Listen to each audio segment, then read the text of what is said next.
Oke, greetings everyone. Annyeonghaseyo. Halo semuanya, welcome back. Hari ini aku mau ngomongin masalah persewaan rumah yang ada di Korea. Sebelum masuk ke persewaan atau inti video, aku cuma mau ngasih disclaimer kalau misalnya mungkin setiap orang itu punya pengalaman yang berbeda dengan apa yang aku alamin, dan juga untuk setiap tempat itu punya regulasi yang berbeda dengan tempat yang aku sewa gitu. Jadi mungkin setiap orang bakal ngalamin pengalaman yang berbeda, bakal punya pengalaman yang berbeda, dan bakal punya cerita yang berbeda sendiri gitu ya.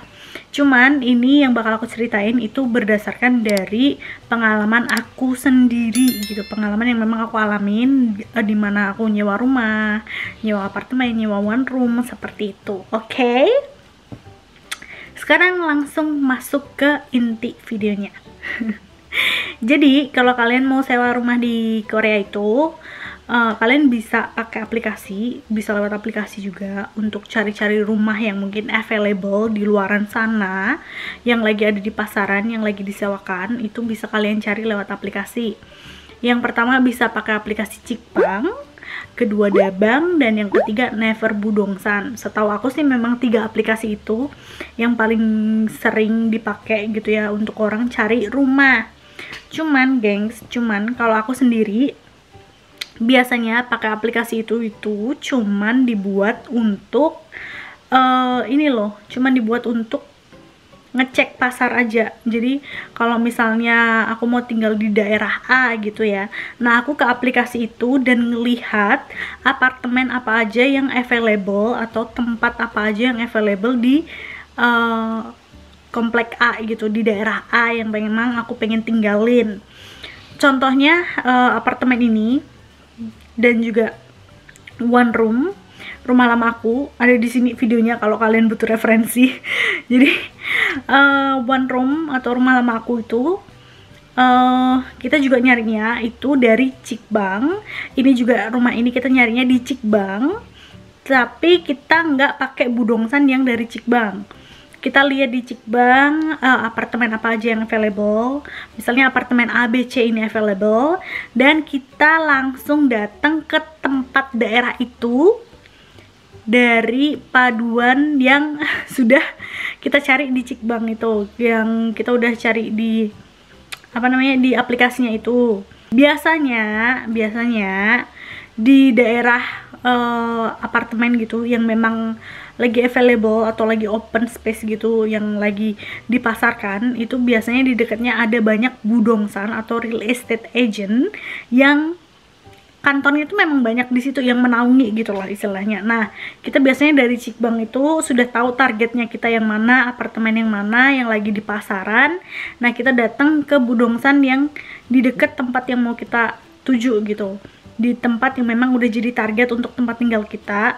Kita datang ke budongsan di situ dan kita minta untuk diantar atau ngelihat secara langsung unit apa yang disediakan gitu loh sama mereka. Jadi kalau aku sama opa sendiri lebih prefer untuk datang secara langsung daripada untuk langsung pesen lewat aplikasi. Sebenarnya kalau dari aplikasi itu juga kalian ada nomor telepon untuk berkomunikasi sama budongsan yang menaungi tempatnya, tempat penyewaan dan segala macamnya itu ada. Cuman kalau aku lebih prefernya enaknya langsung ke budongsan di tempat target yang kita datengin itu, karena biasanya kalau misalnya kita nggak suka sama unitnya, si budongsan ini juga bakal langsung nunjukin unit lainnya gitu loh, bakal langsung nunjukin rumah lainnya yang bisa jadi potensi yang kita mau gitu. Dan juga gengs, kalau misalnya kan kalau sewa rumah yang kayak gitu kan lewat aplikasi gitu ya.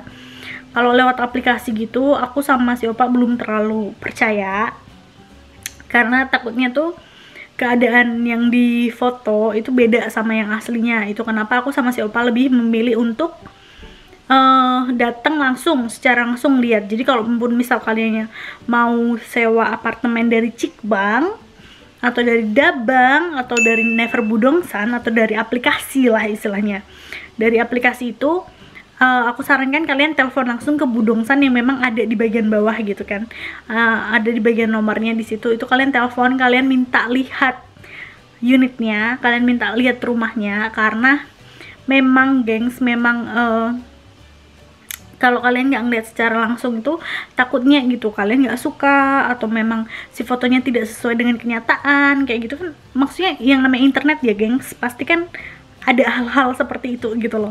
Jadi memang saran aku lebih baik kalian datang langsung untuk melihat segala sesuatunya gitu loh. Pokoknya minta untuk ditunjukkan unitnya, minta ditunjukkan untuk rumahnya seperti apa kayak gitu. Nah, terus kita masuk nih ke biaya sewa dan segala macamnya. Di Korea itu sebenarnya ada 3 sistem untuk sewa rumah. Walse, Banjonse, sama Jonse. Banjonse itu dia setengah Jonse dan setengah Walse. Cuman sistem seperti itu udah jarang digunakan di Korea gitu. Bahkan Jonse sekarang aja nggak begitu banyak dipakai di Korea. Jadi yang paling sering gitu kan, yang paling sering yang sejauh ini aku temuin adalah sistem Walse dan sistem Jonse. Sistem Walse sendiri dia itu biayanya per bulan, dan kalau rumah aku yang lama, rumah aku yang lama itu pakai sistem Walse. Dia itu harus bayar deposit atau uang jaminan, dan harus bayar biaya sewa setiap bulan gitu. Kalau di rumah aku yang lama dulu, di rumah aku yang lama dulu itu dia kasih 3 opsi berdasarkan dari berdasarkan dari deposit yang harus disetorkan. Misalnya gini, dia punya opsi deposit 10 juta won dengan biaya sewa 650.000 setiap bulannya, atau deposit 20 juta won dengan biaya sewa 500.000 setiap bulannya, dan deposit 30 juta won dengan biaya sewa 450.000 setiap bulannya. Kalau aku ambil yang deposit 30 juta won dengan biaya sewa 450.000 won setiap bulannya. Jadi semakin besar deposit yang kalian setorkan itu ke pemilik rumah, ada juga biaya bulanan yang harus kalian bayarkan kayak gitu. Jadi kalau kalian mampu dan mau gitu, misalnya kalian mau deposit 40 juta won gitu, itu juga bisa gitu loh. Nanti biaya sewa kalian juga bakal turun mungkin ke 300.000 won setiap bulan kayak gitu. Itu ya. Jadi kalau untuk Walse itu semakin besar deposit yang kalian bayarkan, semakin sedikit biaya sewa bulanan yang harus kalian keluarkan, seperti itu. Nah, kalau Jonse, jadi Jonse itu bisa diartikan biaya sewa tahunan. Kayak apartemen ini yang aku tempatin, apartemen 2 ruangan ini, yang sekarang itu dia pakai sistem Jonse atau biaya sewa tahunan. Nah, biaya sewa tahunan ini juga biasanya gengs nggak diartikan yang literally setahun gitu, enggak, tapi tergantung masa tinggal biasanya. Kalau aku di sini tinggal 2 tahun, itu Jonse yang harus dibayarkan sebesar 200 juta won. Tapi ini bukan biaya sewa ya gengs, yang harus kalian bayarkan adalah deposit. Cuman deposit aja. Kenapa aku bilang deposit? Karena jatuhnya ini uangnya nanti kalau kita keluar pun bakal dikembalikan gitu loh, dengan jumlah yang sama ya kan, 100% dikembalikan ke kita. Jadi ketika aku keluar nanti juga uang 200 juta ini bakal dibalikin lagi ke akunya gitu loh.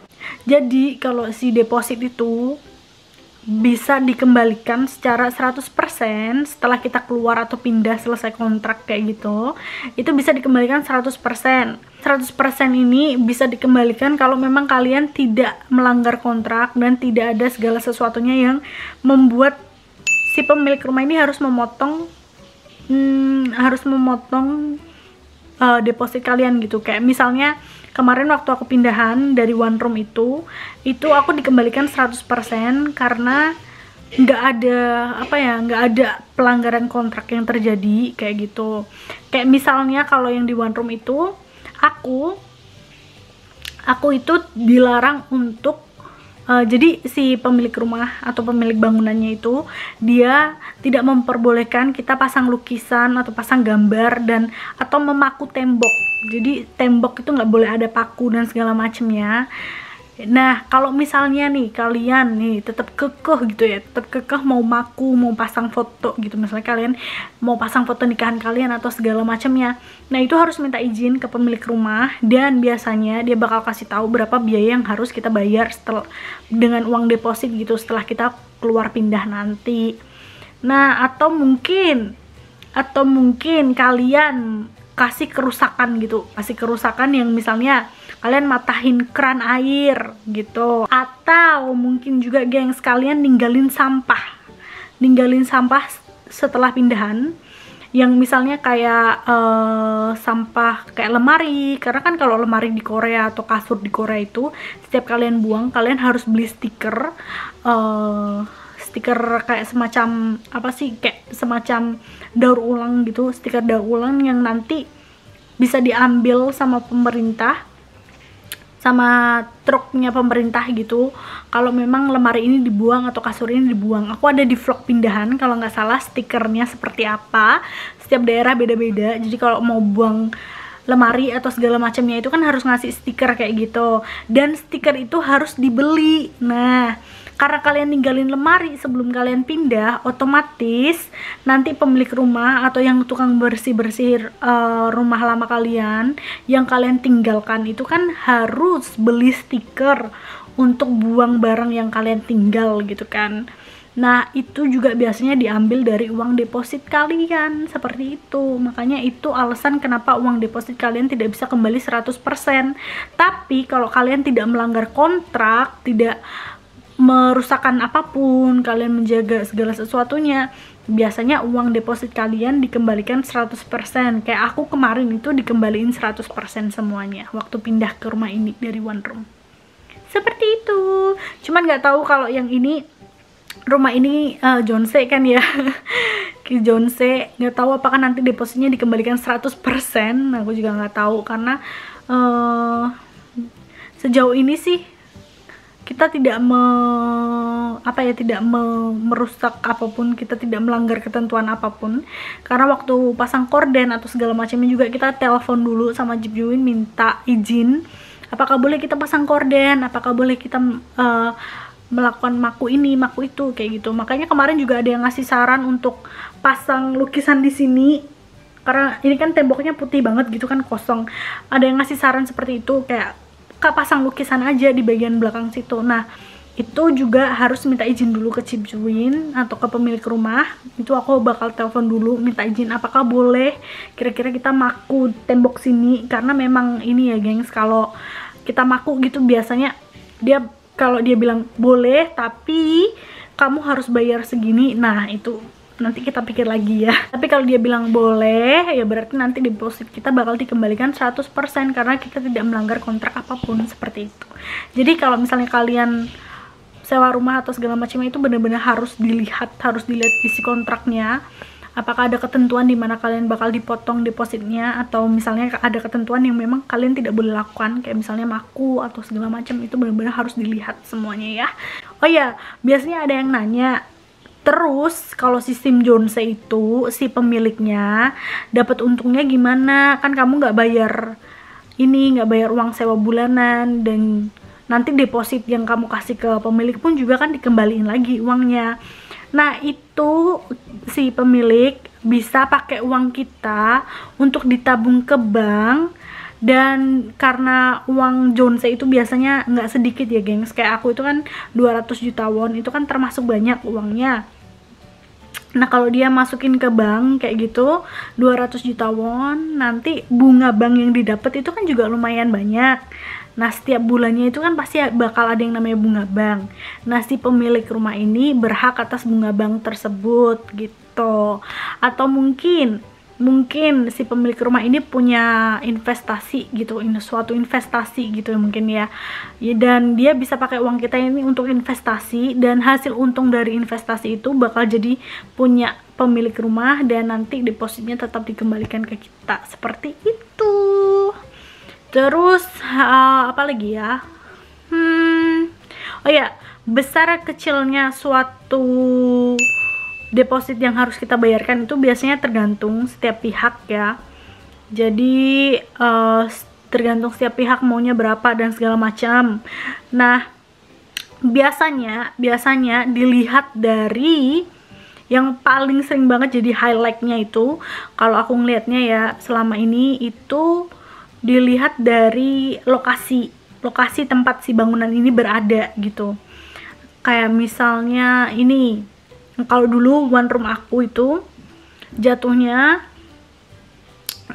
termasuk one room yang lumayan mahal karena dia lokasinya bagus itu dia deket sama kampus Kyunghee, dia deket sama halte bus, dia deket sama subway station kayak gitu. Nah itu jadi yang ngebuat dia harganya pun juga jauh lebih mahal gitu loh. Terus habis itu kalau untuk si tempat ini itu masih termasuk mahal, apartemen ini masih termasuk mahal, tapi tidak semahal kalau misalnya apartemen ini dipindah ke lokasi yang sama dengan one room aku. Jadi kalau lokasi, misalnya kalau ada apartemen di daerah one room aku itu pasti harganya jauh lebih mahal, bisa sampai 300 juta won untuk Jeonse dan segala macamnya. Karena lokasinya yang ini, gengs, ini tidak begitu dekat dengan kota, jadi di daerah pinggiran, dan juga di sini jauh dari subway station. Jadi subway station yang di sini itu harus 30 menit jalan kaki. Kalau dulu di one room aku itu cuma 10 menit jalan kaki. Halte bus cuma di depan rumah, turun langsung dapet. Tapi kalau yang di sini halte bus itu harus jalan sekitar 10 sampai 15 menit. Kayak gitu. Jadi memang untuk lokasinya nggak begitu bagus gitu lah ya. Tapi apartemen ini kalau dibandingkan apartemen-apartemen lainnya yang ada di kompleks ini masih terbilang mahal karena apartemen ini itu yang paling muda usianya. Jadi biaya sewa itu juga bisa dipengaruhi dengan usia bangunan kayak gitu. Jadi kalau usia bangunannya ini masih tergolong muda, masih bangunan baru, biasanya dia jatuhnya lebih mahal. Karena apa? Karena segala sesuatunya masih berfungsi dengan baik, kayak misalnya penghangat masih berjalan dengan baik, tekanan air juga kan masih berjalan dengan baik. Karena kan kalau sudah tua gitu, kalau bangunan udah tua gitu biasanya kan mungkin tekanan air udah berkurang, terus habis itu mungkin heaternya belum, jalannya sudah nggak begitu bagus kayak gitu, atau mungkin juga interior si bangunan sudah tidak begitu indah kayak gitu kan. Jadi juga bisa dipengaruhi sama kayak gitu. Jadi kalau misalnya kalian mau sewa rumah di Korea dan budget kalian yang masih pas-pasan, atau mungkin kalian yang mau menghemat kayak aku gitu kan, kayak gini tuh pengen menghemat, itu pilih rumahnya memang harus agak ke jauh dari pusat kota gitu loh. Maksudnya jauh dari daerah yang memang bisnis distrik atau segala macam, agak ke pinggiran nggak apa-apa, asalkan tidak harus mengeluarkan uang yang cukup banyak gitu, misalnya seperti itu. Dan ya kalau misalnya gengs kalian masih bingung sama apa namanya Jeonse Wallse ini, bisa langsung aja komen di bawah pertanyaan kalian, bakal langsung aku jawab melalui komen ya. Karena aku juga bingung sebenarnya mau jelasin apa di Wallse Jeonse ini, karena kalau berdasarkan dari pengalaman aku ya memang seperti itu gitu loh sistem Jeonse Wallse. Semoga kalian juga bisa bertambah wawasannya dengan segala macamnya. Dan juga kalau misalnya kalian bingung, silahkan tinggalkan pertanyaan, nanti aku jawab. Dan ini pengalaman aku, berdasarkan pengalaman aku sewa rumah di Korea atau apartemen atau one room or whatever you call it. Jadi ini berdasarkan dari pengalaman aku. Dan ya, may the video bring you joy and stay healthy, stay happy, stay lovely. I'll see you in the next video guys. I love you.